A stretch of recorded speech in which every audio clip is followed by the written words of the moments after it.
Welcome back to Bolts to the Lights and welcome to the 12 rounds demo.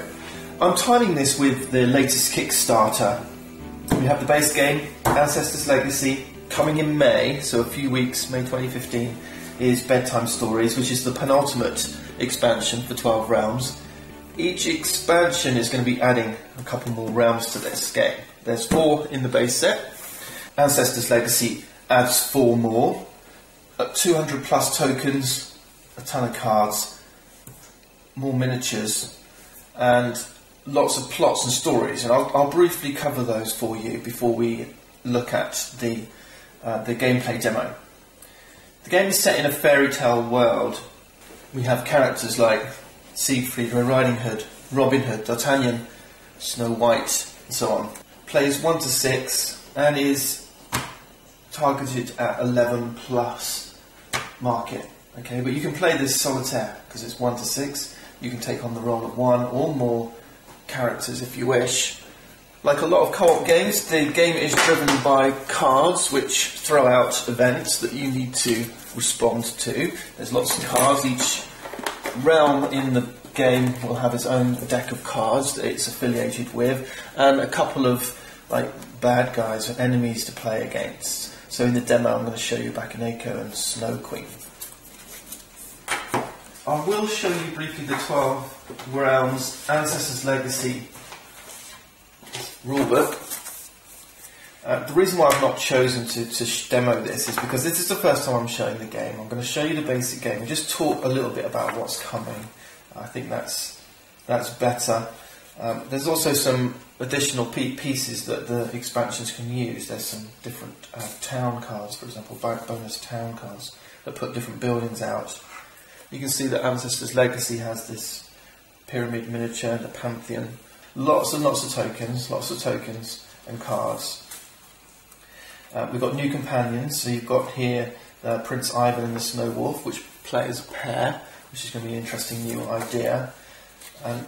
Each character has different special abilities, so there really is some flavour to the different characters. Sinbad is really great, I look forward to playing this one, and Nefertiti. There's different scenarios you can play, and there are different ratings, different numbers of players. Remember, everything here is co-op as well. So we've got Squirrel Raiders, 4 to 5 players. Each section has its own setup and gameplay. We have the Double Tap Challenge for 5 players. So this expansion really is upping the game for the multiplayer, really, offering you these different multiplayer scenarios that move away from the base game, give you lots more variety, okay? Different winning conditions. We have Find the Ninja. And this page here just gives you a bit of background story on what the scenario is all about. Which realms you're going to use. This one uses the Cherry Blossom realm, for example.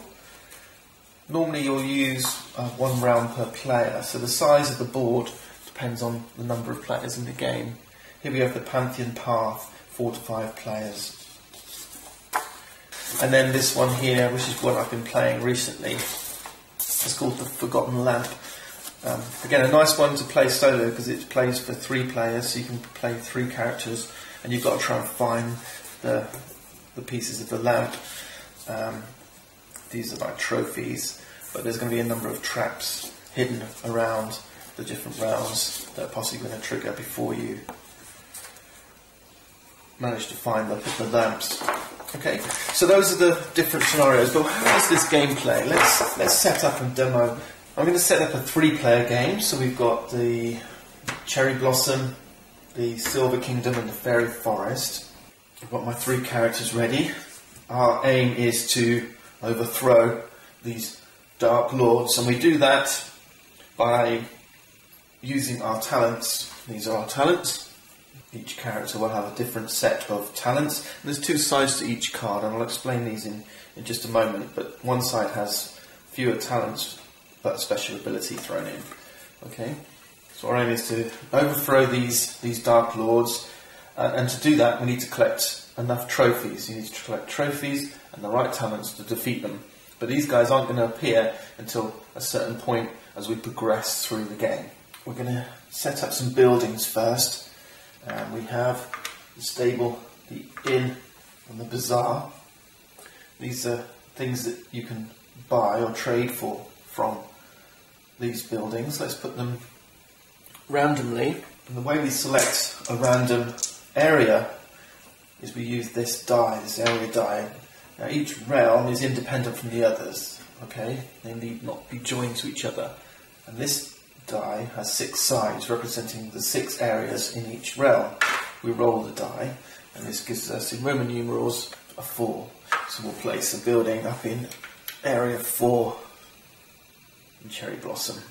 We've got all our cards set up. There's one deck that we're not using. This is this event deck here. There's another game mode, and instead of playing cooperatively against the board, against the game, you can play against another player. So this other player takes on the role of the Dark Lord and the Dark Lord's minions, and they use this event deck, alright, to help them defeat the heroes. So we're going to put that to one side because we're playing solitaire against the game. And then each player begins with their hero in a town in one of the realms. These are the towns. Okay, this is the area that's not numbered. Alright. We've got some tokens for the Dark Lords as well. These are the larger tokens, one for each realm. There's 2 tokens for each, but the ones you're not using, put back in the box. Remember, there's a choice of 2 for each. And these are only going to come into play once we get at the end here. So you've got to go for quite some time before the Dark Lords appear and you have an opportunity to take them down and win the game. So you've got to get yourself into a good position before we reach the end of these tracks. The next thing is to grab some of these talent tokens. We've got 1 token for each type of talent. And we're going to place these, it's the red ones you want, on our player boards. These are tokens that you can exhaust each round. They're permanent talents, but you can only use each one of these once. So these kind of white wings here, that's for swiftness. These hearts are for charm. Blue star is magic. And then we have a gold coin for earning gold. Red Riding Hood has this book as well. This is a craft skill. And the Nutcracker has this sword, that's the combat talent.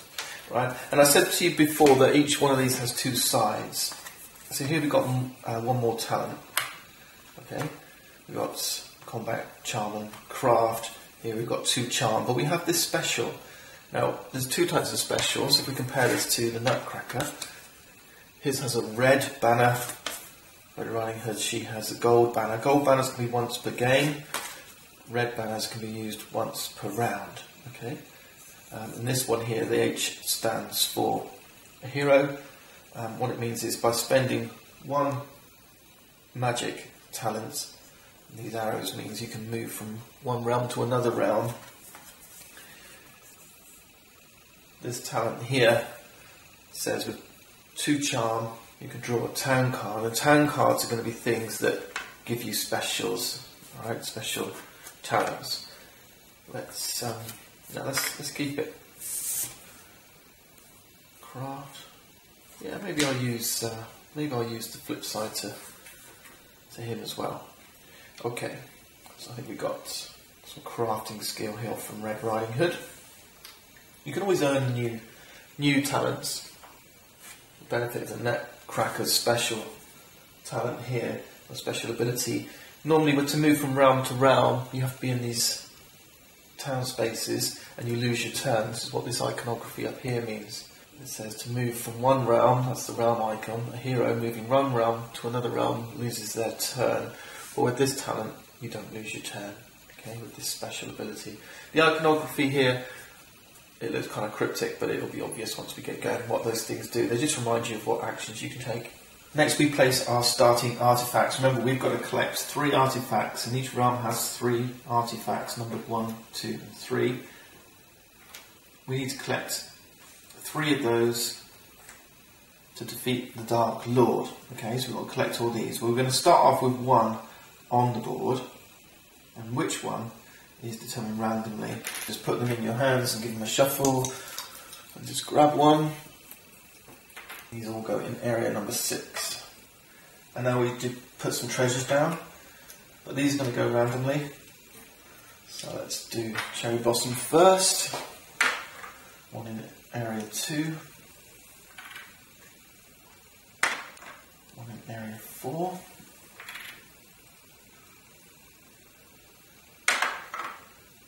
Area 1. Area 5.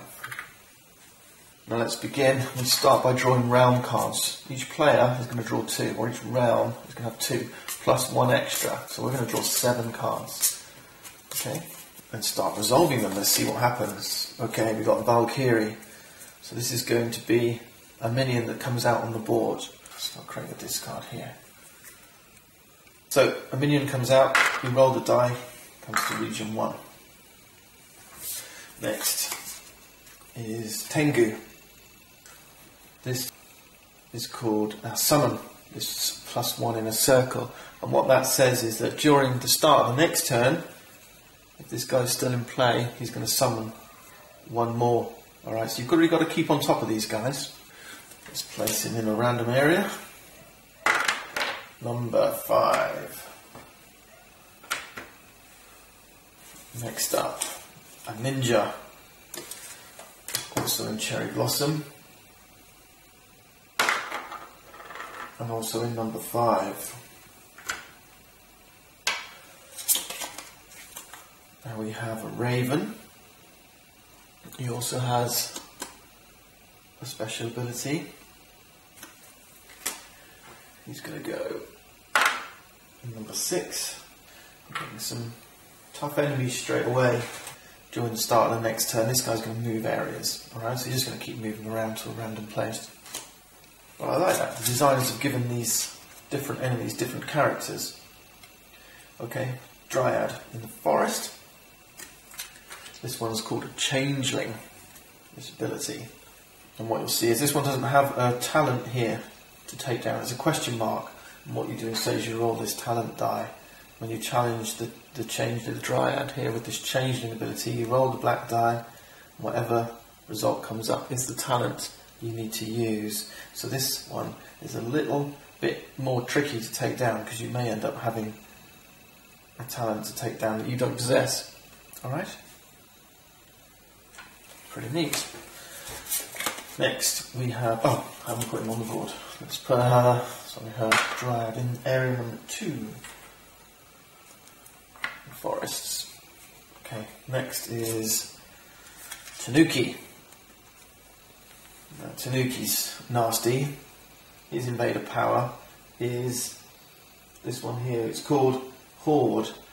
Horde plus 2. And what that means is when he comes in, he doesn't come in on his own. He comes along with 2 companions. Alright, so I'm going to place 3 Tanukis in a random area. Area number 2. 1, 2, 3. And finally, Kappa. That was really bad luck. Sometimes there's good stuff. Not for us this time. So it's a bad first turn for us. Okay, Kappa also has Horde. He's plus 2.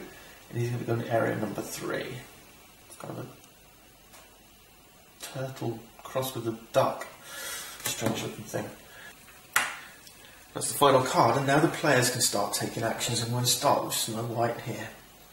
And this is where our player cards can help us remember what actions are available to us. First action here is move. For swiftness, we can move our hero to another region. So let's do that. Let's move 1 region. So we exploit, the term is exploit, 1 token. We'll move it over to this used side. We exploit 1 swiftness token. We've got 3 more left. We can move 1 region. Now it has to be adjacent. So I could move to any of these. I can move over here. The next action I'm going to use is this one. It's called Confront an Invader. So I exploit the talent, confront an invader. Okay? Now I can choose to confront whichever invader I wish. We're not forced to confront enemies in our area. But I'm going to try and take down this, what was he called? This Tengu, because I don't want him multiplying next turn. And it says on here, or on his card if you prefer, that I can exploit either. They're in separate corners, alright, so these are always ors. either combat, a sword, or swiftness. I'm going to exploit one swiftness, I've got lots. And that successfully confronts this invader. We remove it from the map. Goes back to the supply. And this enemy here is pretty tough to beat. I don't have any combat talents, so I'm going to move instead. So I exploit one more swiftness. I'm going to move over here. Yeah. Let's exploit my final swiftness, move up here. Now these can be confronted in a number of ways. They've got combat, charm, or gold. So I'm going to use 2 charm and 1 gold. And 1 bribe. And charm. These raccoons. Lovely. All 3 of them. I don't think there's any more I can do with this, so I'm going to refresh my talents in my action phase, and we move to Red Riding Hood.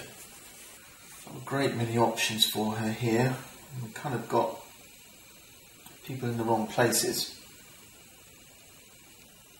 She needs magic and gold, which she doesn't have. Maybe it would be better for Snow White to be here. And then I think she has lots of charm, some craft. I think she needs to go up to Cherry Blossom. I think we're going to start by triggering our once per game talent, special ability. So we're going to spend 2, or exploit 2 charm, and draw a town card for free. We don't have to pay for it. Normally you're paying for these, and if you draw, there's a cost up in the top right corner, and she's drawn the Pegasus. Oh, that's good. That is good. So normally it just costs 2 gold, but it's free. It's going to give her a couple more talents, and for 2 swiftness she can change region without losing her turn. I like that. The other good thing is these talents that we've earned, more often than not, they're blue ones, not red ones. Red ones are permanent, blue ones are kind of spend once. So we get a swiftness and a magic.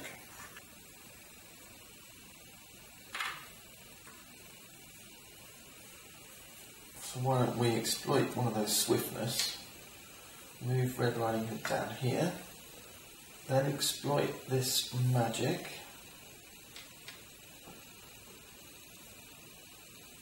And we can claim one of these treasures. That works out good because these treasures' vulnerability is magic. Alright, so we'll claim this treasure. We just remove it, pack it back to the supply, and grab ourselves a gold coin in its place. And now I think we can move once more. Go up here. And this one's vulnerability, this artifact is gold. So I can use that gold to claim this artifact. And we'll keep this. And that's good. Gold coin can be used as gold talent. And the distinction between gold coins and gold talents is an important one. You can use gold coins and talents in exactly the same way. I can use this gold coin against the vulnerability of this token. The only difference is that tokens can be refreshed if they're red ones, but coins can be traded and they can be banked. So I can keep these here and build a big pile of them, which is something you can't do obviously with your talents, because they can only be used once per turn. Alright, so I've spent my gold coin to resolve the vulnerability of this artifact, and now I'm going to use Pegasus. So for 2 swiftness I can move to any area on any realm. And significantly, that doesn't lose me a turn, which is what happens normally. So 2 swiftness, and I'm going to move up here, and then I'm going to take this other treasure using the craft skill that I had left as craft talent. And of course that gives me another gold coin. I think we'll end our turn there. Next up is the Nutcracker. Once more, he doesn't have the right skills, he doesn't have any charm, doesn't have any craft, so he's going to move over to Cherry Blossom where I think he can do a little bit more damage. So we're going to use his skill, his special. We'll use 1 magic move to any area in any realm. And we're going to move up to Cherry Blossom. Now I think Red Riding Hood's better off down here. Snow White's better off over here. And he's better off up here. Let's go and deal with this ninja, why don't we? This one needs swiftness and combat. So he's a fast opponent, hence swiftness. Exploit those two. This ninja is defeated. And then I think it'd be nice to get some gold. I think the Nutcracker's the one who's going to struggle to get gold. Let's exploit the swiftness, and then we can do a trade. If we're in the same area as another hero, we can freely trade. So let's exploit that one swiftness for the move.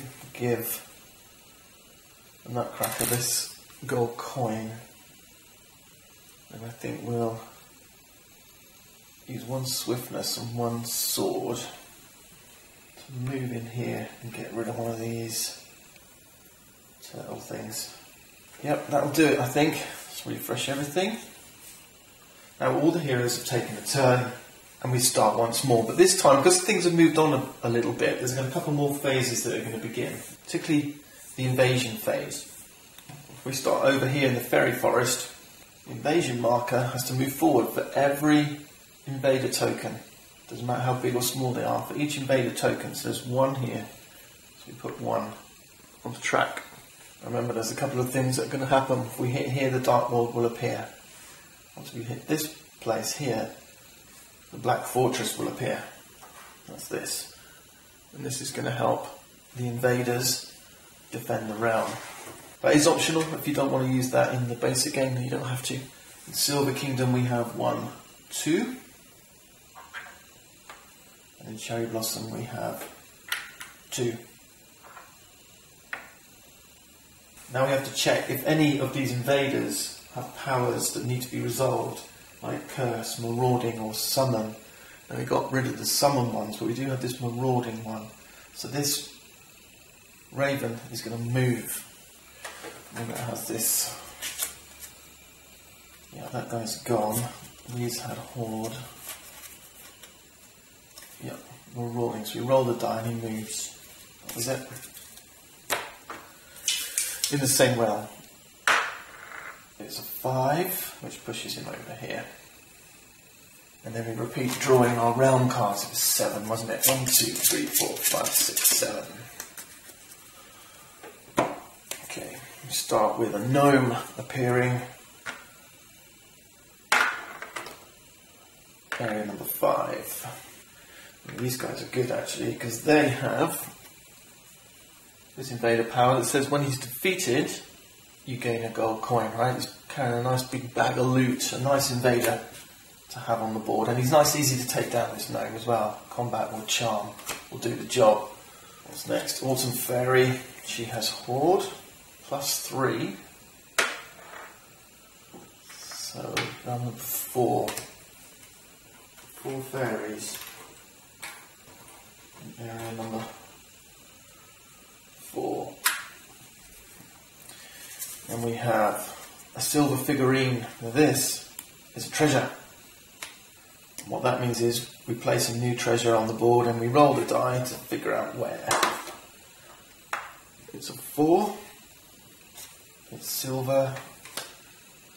We place a new treasure in number 4. There's 2 here now. Lovely. Okay, now another treasure. This one's a gold cup going to Fairy Forest. There's only 3 treasures, alright, so if there's none available, then it does nothing.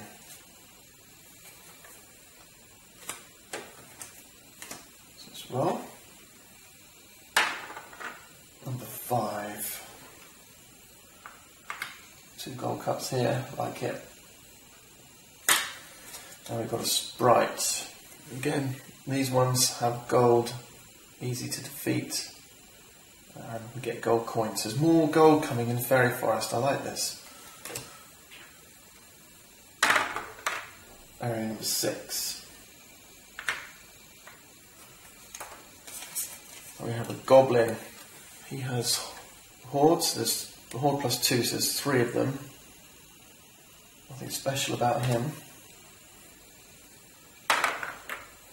area number 6. So there's quite a lot of stuff down in the fairy forest. Final card, a silver key. This is an artifact, not a treasure. We place it in the same way as a treasure though, but this icon here says it's an artifact. So we need to roll the die, figure out which area it's going to go in. Area number 2. And we have to choose one of these random tokens. So it's number 1 or number 2. Give them a shuffle, grab one. Area number 2 is the one that needs craft. Okay.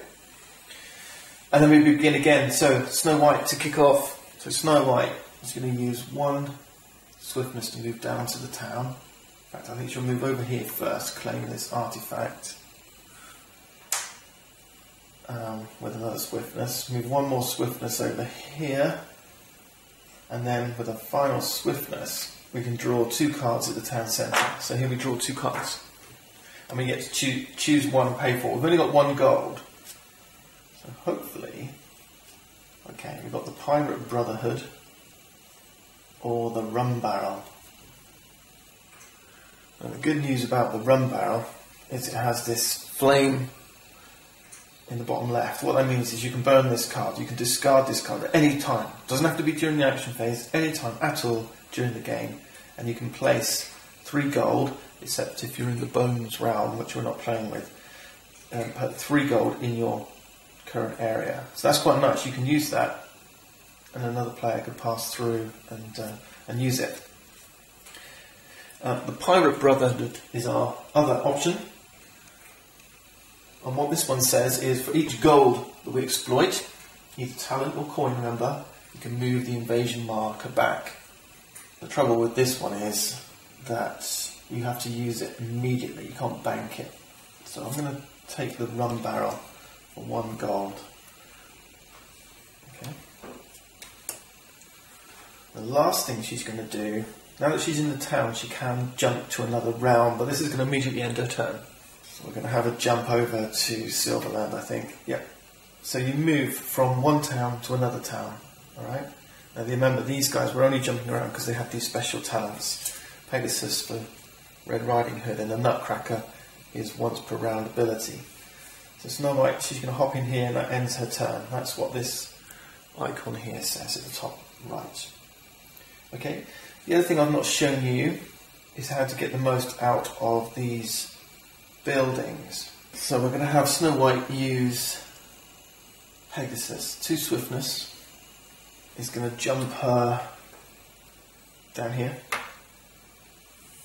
Then she's going to use 2 charm to get these 2 treasures. That's 2 gold.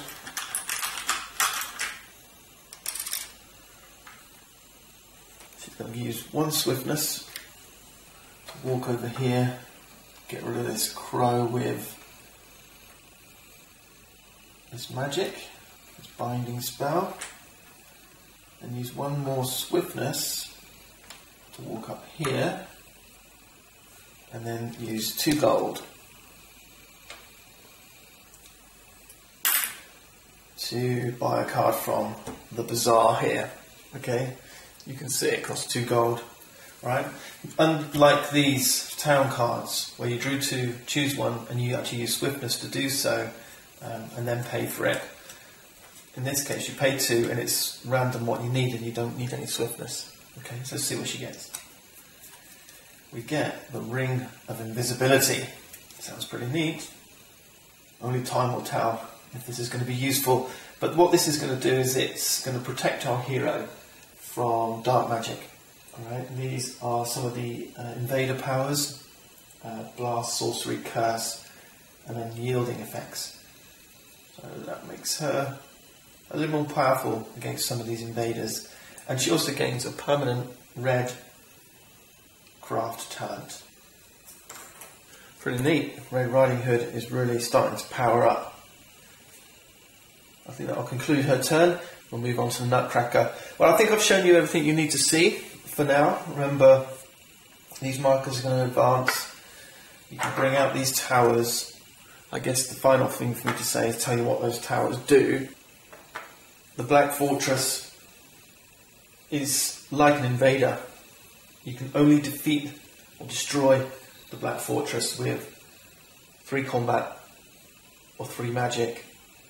And every invader that comes up in this round, you don't roll the die anymore, he'll come in the same round. So this one's placed randomly, then all invaders are placed here. So it acts as a buffer, kind of a protection for all those invaders. So you're going to push this track up. You cannot challenge invaders who are in the same area as the Black Fortress. So you've got to really get this thing gone. So you need 3 combat or 3 magic. So as an optional rule, it's going to amp up the difficulty and force those tracks up a little bit quicker during the middle game. That's it. That'll do for this episode. Hopefully you've got a good idea of what is involved in 12 rounds. Go and check out the Kickstarter coming this May, Bedtime Stories, and then go back and look at Ancestors Legacy. For now, see you next time.